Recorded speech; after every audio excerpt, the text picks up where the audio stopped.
Okay. Welcome to Lyric Hi-Fi for part of our live sessions. I have with me Mr. Ken Haddock. If some of you don't know Ken Haddock and his music, then you've never been to Belfast, which is quite a lot of you, judging by the subscribers we've got. Thank you very much for that, by the way. Do subscribe. We're here for some perspective in February of 2021, hence the hair getting worse and worse by the video. And it's actually St. Valentine's Day, so we should be at home being nice to our wives and family, really. I wasn't going to come until you told me the date that it was on. And then you were definitely getting it. Okay. So we're going to start with some music. And so, Ken, would you introduce this for us, what we're going to play? Okay, yeah.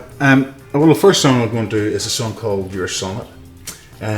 Co-write between myself and the wonderful poet Olive Broderick.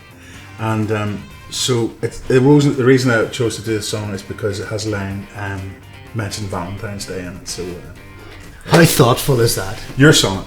Your Sonnet.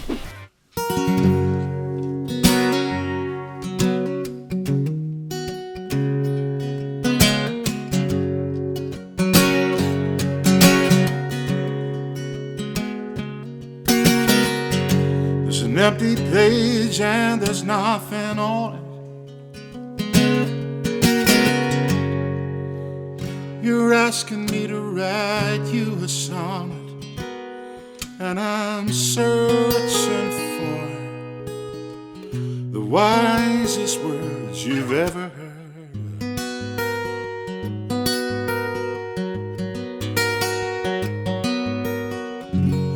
His dark lady Laura, how the greats have done it. I'm feeling overwhelmed and I haven't yet begun it. And I'm reaching for the deepest words you've ever heard.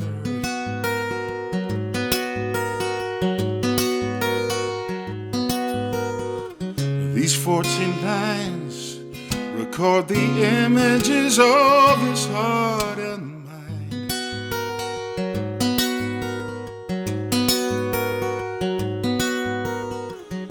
perfect tone of verse, revealing all its mysteries in time.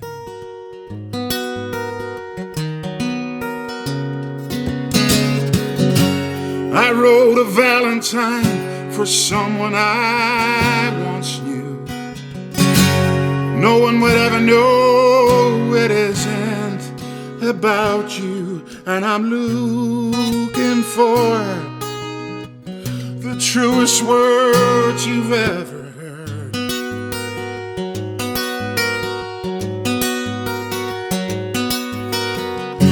The slate is clean and there's nothing on it.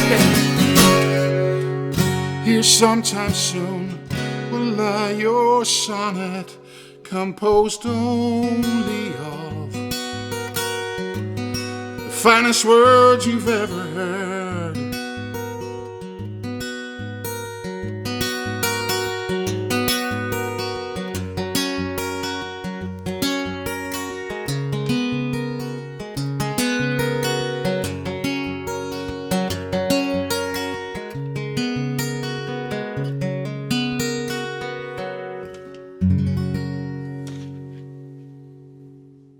Okay, that was Your Sonnet. Your That's Sonnet. from a few years ago from the album Almost. That's right. Yeah.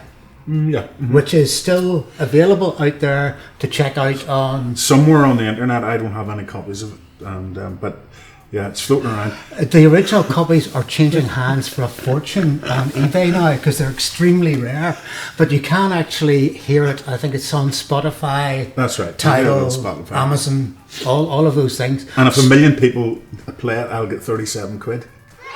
Sorry, run that by me again. What's Apparently, that? I heard this. I heard that some boy was on, a big selling artist who was used to getting a lot of money for a million sales, and he got 1 million plays on Spotify and got £37 for it.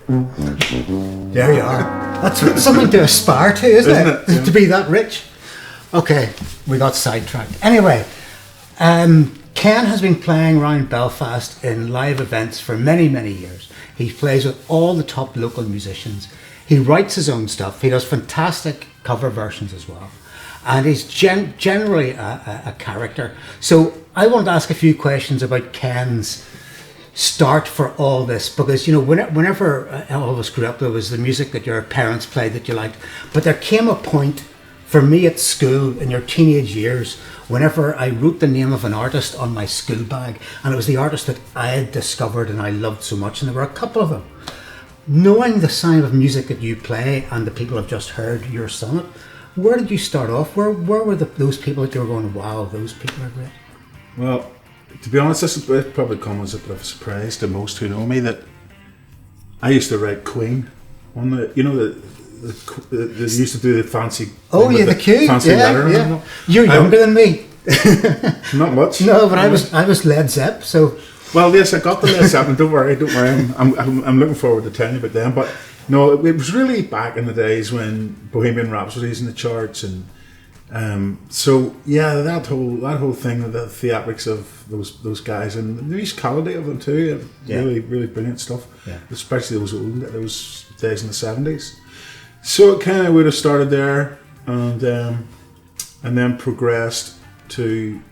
I want to talk to you today about the LP12. Right. Okay. And when it really started for me, because although I was listening to Queen and then starting to listen to things like Led Zeppelin and whatnot, where I was brought up in the Shankill, there was a street there called Jersey Street, and a friend of a friend invited me in. I'll not got a too long story to go into, but I got into his house, and it was really a bohemian sort of thing, beads and violins and all on the wall, stuff you wouldn't be used to on the Shankill. And he was making curries, so it was really like a whole new world. Wow. Okay. But he had this contraption called an LP12. There's one there.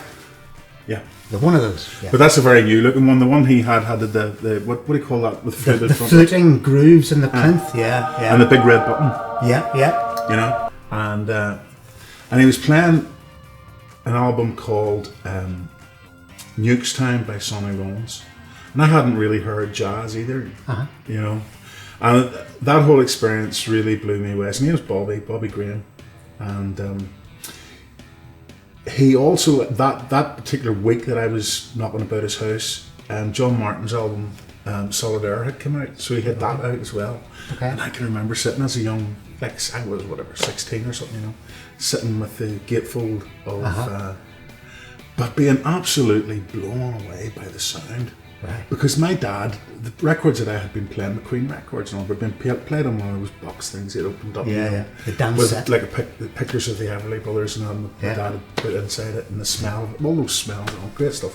But the sound of this thing really blew me away, and I kind of had made a promise, because I'd found out how much he had paid for it back then, and it was huge. It was just like, you couldn't believe that anybody could pay that for a piece of equipment, And so I always promised I would one day get one. So I've went through quite a few LP12s now in the last 15, 20 years, And it's not always plain sailing listening to vinyl, as you know. Yeah. But I'm going to play for you one of the songs off that John Martin album, From the first time you heard an LP12? From the first time I heard this song and played on one of those. Okay, I hope somebody from Linn's going to be watching this.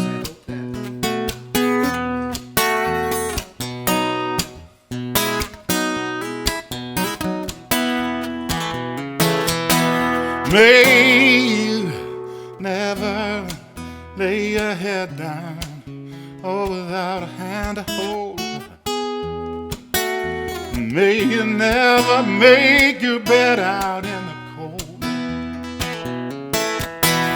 May you never lay your head down without a hand to hold. May you never make your bed out in the cold. But you're just like a big strong brother to me, and I know that you love me true, and that you don't talking dirty behind my back, and I know that there's those that do. Please, won't you please bear it in mind? Oh, that love is a lesson. Oh, to learn in our time. Bear it in mind for me. May you never lose your temper if you get hit in a barroom fight. May you never lose your woman overnight. May you never lose your temper if you get hit in a barroom fight. May you never lose your woman overnight. 'Cause you're just like a big strong brother to me. I know that you love me true, and that you don't talk dirty behind my back, and I know that there's those that do. Please, won't you please bear it in mind that love is a lesson to learn in our time. Bear it in mind for me.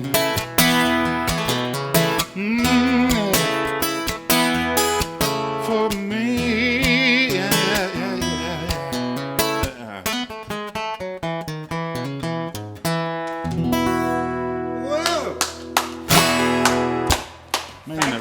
Thank you. Fantastic. Can you tell I'm always just so delighted and impressed when somebody can just pick up a guitar and do that and make beautiful music. It's fantastic. It's what hi-fi shops wish they could reproduce, which is why I like doing live things and talking about music and things. So John Martin then came up from that and came from first LP12. How long after that, where was the journey to playing live and to playing music live from that point on? The Pound Club in Belfast. Right, okay. You must know the Pound Club. Of course, yeah. Pound Club, yeah. So basically I went into Mackey's. I started working in Springfield Road Mackey's. Yeah. And at that time, Catholics in Parliament, they were starting to employ Catholics in what had been a predominantly Protestant factory. Yeah. And you know all that story. Anyway, so we kind of started chumming around with the guys. It was and so we would go into the town to meet up. And that's where it sort of started to centre around this place, the Pound Club, because it was there was no religion stuff down there at all. No. It was just about music. Yeah. And so then I got to see Big Jim Armstrong playing down there. Right. Yeah. And I kind of grew out of that. The blues started then, and Led Zeppelin came along, and and eventually they ended up listening to jazz, and so it's been a wonderful journey, and I enjoy music very much. It's a huge part of my life. Yeah. So, but you're also well known as a photographer, which I suppose pays the bills when you're not singing. Because just at the moment, nobody's been singing for about a year, which is dreadful. But you're accomplished in that field as well, isn't that right? Yeah. So that's again, that same guy influenced me with the guy Bobby Graham was telling you about with the LP12, because he had been in the army and had been away in Morocco, and he came back with these photographs, and I remember looking at him and showing me these pictures of him in London and stuff, and I couldn't understand why the background was all foggy and out of focus, and he would tell me how do you get that? And he had this SLR camera, and he would show me, well, you got to open the aperture up, and it was just like. It was such a huge that moment in my life, having grown up in the terrace houses of the Shankill Road, and then being hit with all this stuff from Morocco, and all that jazz, and it was such a bang, you know what I mean? So that was where the photography started as well. Okay. And so then I got myself a camera, and but I wished to goodness I'd taken more photographs around those terrace streets before they got knocked down. I know there aren't. I really wish I'd done that. It's something one of the big regrets in my life, because I look back at that and I'm always searching around other friends to see if they've got any pictures of stuff. Yeah. I mean, the pictures that I could have had, but I've just missed it. It was just too young to really have an understanding that these houses are not going to be here for much longer. Get some pictures, you know what I mean? I wish I'd done that.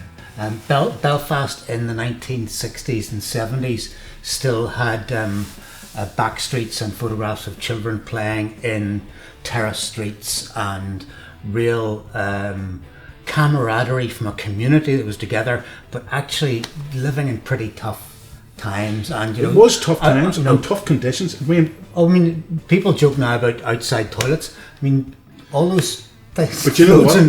That was days. I lived through that, but I didn't know it was tough. No, absolutely. Do you know what I mean? Absolutely. Like going across the yard to the toilet was just, that's what you do to go to the toilet. Do you know what I mean? Yeah. And playing on the street with all the kids in the street, and you know that thing around the lamppost with the rope. And I mean, you look at those pictures now and you think it was like 200 years ago. I know. I mean, I'm only 58, and that was my upbringing. You know. I was trying to explain to my kids about playing Kirby.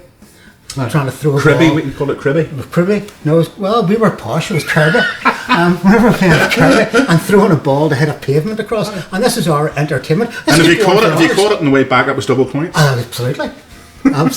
So I mean, that wasn't that long ago. No, it wasn't. But we weren't deprived. We were happy. Anyway, happy-ish.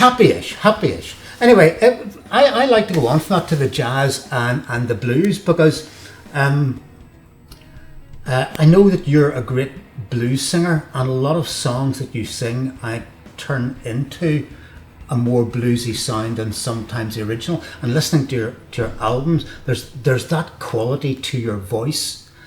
Now, I don't think blues are sad. That's why this came from us just saying you're not sad playing in the street. Blues is cathartic. It's a way of opening your emotions. So I wanted to ask you about that emotion in your voice, and where does that come from, or do you know where it I comes have to from? be honest, we have nothing much to say about that. I don't know what. Because the emotion in your voice is incredible. Even that John Martin song, just that. I've had other people come to me and say, look, would you ever try and help me with my singing?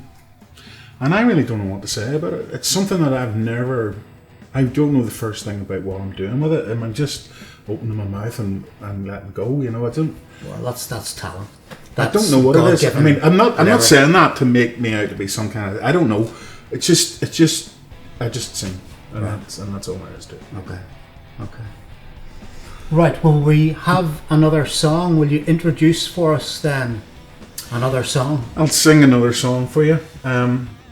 This is a song called North Star. Right. I have an interest in constellations. I'm no like physicist or anything, but astrophysicist. But I do love the night sky. Okay. I always have.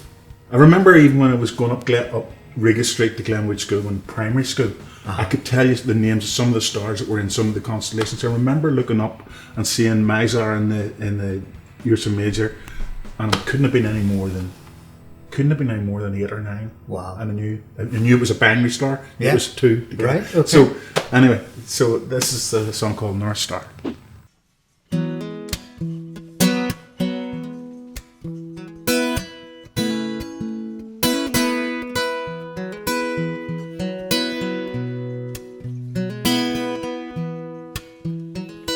There's a loneliness to feeling lost in the middle of the night. You point at the North Star, and it's too cold to stand outside. We're still searching at sunup for the place where journeys start. Show me the North Star, ask me to follow your heart.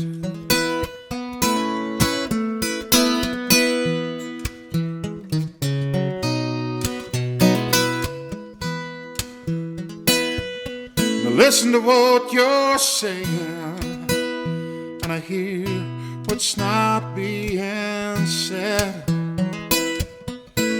Cold close of winter days and that music in your head. Nowhere in all these phrases is a simple direction start. Get your bearings from the North Star and I will follow your heart. Do, do, do, do, do, do, do, do.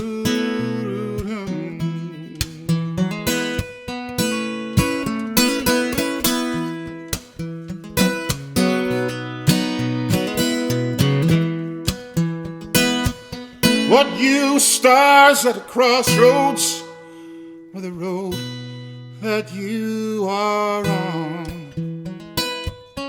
Map shows 4 directions, but the North Star only one. Letters, rags, and worry, but the place where journeys start. Plot your course by the North Star, and I'll follow your heart. Plot your course by the North Star, and I'll follow your heart.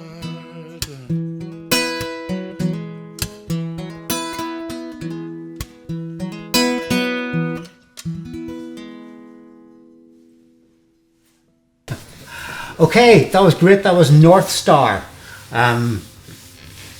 Didn't know you were into constellations and things. That's fantastic. Listen, thank you very much for coming here today and sharing stuff with us that I had no idea you were going to. We would love to do something like this again.